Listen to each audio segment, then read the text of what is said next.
watching East Tennessee's first and only year-round sports talk show on television. This is The Sports Source with your host, John Pennington. Good Sunday morning and welcome into The Sports Source. Happy to have you with us today. SEC Media Days has come and gone. That means football season is here. We begin our preseason roll toward the home opener, the sort of home opener, the neutral site opener for Tennessee, coming up in just about 7-8 weeks from now. Let's just go ahead, jump right in. We got a lot of cover. First segment brought to you by Phil Cobble, Fine Homes and Land. Folks, when it comes to marketing your home or finding yourself a new home, get with the folks who've moved more than $350 million worth of property since 1980. Take a look at this beautiful home, gated community in Farragut, absolutely beautiful. Those are the types of homes that you can find. Phil Cobble, Fine Homes and Land. You can check them out online right there. You see the website. You can give Phil and his team a call if you're thinking about moving your home. You need to give these folks a ring. Phil Cobble, Fine Homes and Land. All right, let me show you what we got coming up on today's show. First of all, Tennessee picked for second in the East. Is that too high? We'll discuss that. Well, I'll save the question since we're about to dive into it. We'll discuss second place in the East. Also coming up, everyone's saying that Tennessee should compete in the East for the championship. What does compete mean? Because that seems like something people can define in different ways. We'll try and define it here on the show today. Some of the statements from Butch Jones and other folks at SEC Media Days, were they excuses or were they reality? We'll look at that. Interesting stuff in terms of other comments made by the commissioner and other coaches down there. We'll cover all that, and they said it. Plus, Jimmy Hyams comes up to join this group in our second segment. First segment, Bob Hodge, longtime contributor to the Knoxville News Sentinel. Mike Strange, that's Chuck Cavaleris down there. I'm used to having four instead of three, yeah. Mike Strange, Knoxville News Sentinel, and of course, Chuck Cavaleris, now Skechers Sports. Thank you for being with us, guys. Appreciate it. We thought last week Tennessee would be shown some love at SEC Media Days. They were, or it was, depending on whether you use it singular or plural on the Tennessee. The Vols were. Yeah. The Vols were, Tennessee was. Vols were picked, finished second behind Georgia, as we said. But when we look at last year's record, let's go ahead and pop this up. Last year's results for Tennessee. Wins over Utah State, Arkansas State, UTC in the first half of the season. Come from behind against South Carolina. Beat Vandy to get bowl eligible, then wallop Iowa. Here's my question. If Tennessee doesn't win their bowl game, are they picked for second right now in the East? I'm going to go with a big fat no. Now, I think you got to qualify some of that stuff because you look at what Tennessee had coming back. They had a lot of players, so even if they had lost and had played well, you'd say, well, that's a team that's younger. It's got a lot of its starters returning for next season. They would have gotten some love anyway. But no, I think going out there and doing what they did to Iowa sort of set the tone for not only this, but all of the positive preseason press that they've been getting, or postseason press. Do you guys agree that if they don't win the bowl game, or if they don't come back and beat South Carolina, they finish 5-7, don't go to a bowl, are we still talking about Tennessee being picked second in the East? Do you think the media would be all over them had they not won that bowl or come back to beat South Carolina? No, obviously that affected the pick, and sports writers are famous for basing their picks on what happened last year, which is why they almost never get it right, predicting who will win. So in a way, it's if Tennessee hadn't won that ball game, hadn't beat South Carolina, I guarantee you Tennessee wouldn't be picked second. You agree, Chuck? I thought the Tax Slayer Gator Bowl might as well have been the Super Bowl, John. That's the way I felt. I mean, it was just like winning the Super Bowl. That's how we felt about it in Tennessee, wasn't it? So cartwheels, right?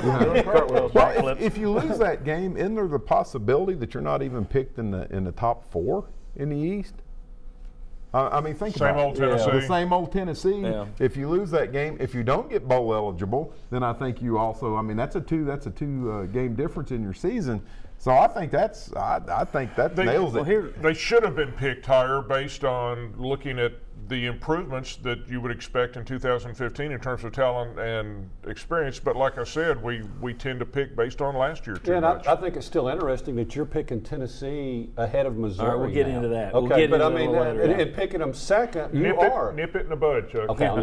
No, but I think you just touched on something there, and that is, all right, let's take the bowl game out of it then. Let's say they don't win the bowl game. The writers and the media down there, which a lot of that's just fans at this point, but they wouldn't have voted them second. Should they have been voted second?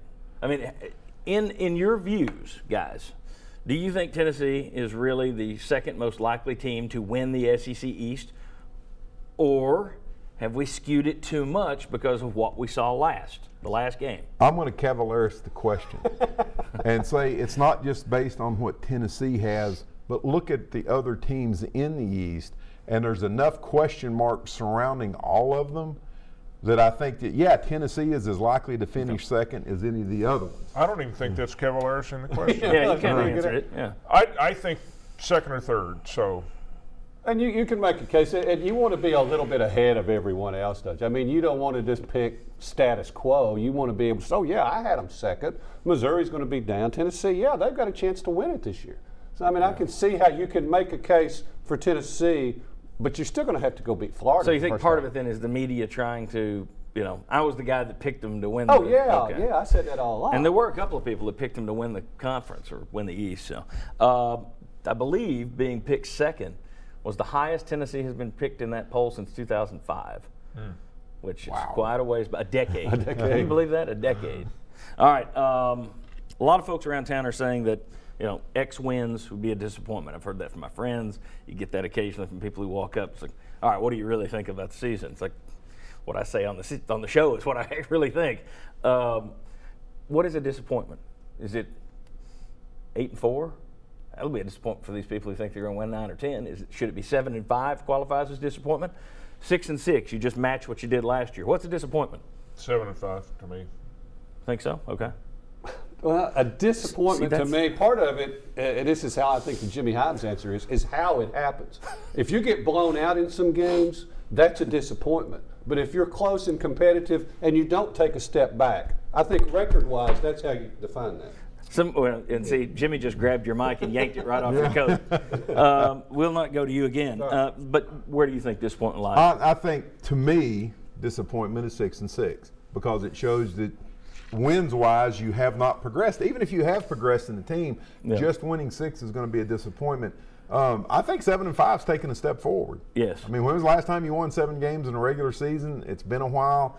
So I think 6-6 is the disappointment embarkation. 7-5, you're not doing backflips or somersaults, but I think that is it's not. I think it is. It is a step forward. That is a better record than last year against a schedule that still looks pretty tough. I think and even those teams that aren't expected to be tough are teams like Florida, who you haven't beaten in a decade. So I think 7-5 to me is that line.